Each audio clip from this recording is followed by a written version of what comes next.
Горький исемендәге Яшел Үзән заводында корабльләр төзү көнендә суга тиз йөрүчле метеор пассажир суднысын төшерделәр. Толырак киләсе репортажда. Яңа судныны суга төшергәндә шампан шәрабын аның бортына бәреп ватарга кирәк. Беренче сугудан ватылды. Бу яхшы билге. Горький исемендәге Яшел Үзән судны төзү заводы верфыннан яңа тиз йөрүчле теплоход Метеор 2020 килә. Элгәреге судны белән аларның исеме генә бер. Корпуска йөкләнешне киметү дулкыннар вакытында яхшы тотрыклылык, ә иң мөһиме зур йөреш дистанциясе. Тулы йөкләнеш вакытында бортта 120 кеше, крейсерлык тизлегендә судны меңнәрчә километрга кадәр йөзеп китәргә мөмкин. Өстәвенә экипаж пассажирларга яңадан-яңа уңайлыклар тудырылган. Повышенное внимание уделилось комфорту, надежности. Уңайлыклар тудыру, ышанычлылык, суднында ял итү мөмкинлекләренә зур игътибар бирелде.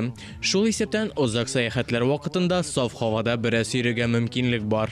Беренче булып яңа тиз йөрешле теплоходны Ханты-Мансийск автономияле округы халкы бәяли. Это не только Ханты-Мансийский автономный округ и Ямало-Ненецкий автономный округ.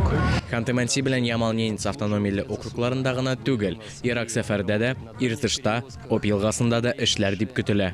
Бу беренче теплоход кына әле, икенчесе төзелеп килә. Ул да Иртыш һәм Обь буйлап йөриячәк. Метеорлар өчен беренче рейслар киләсе җәйгә планлаштырылган. Алия Галиуллина, Булат Шакиев, Ринат Сахибгараев, Татарстан яңалыклары, Яшел Үзән.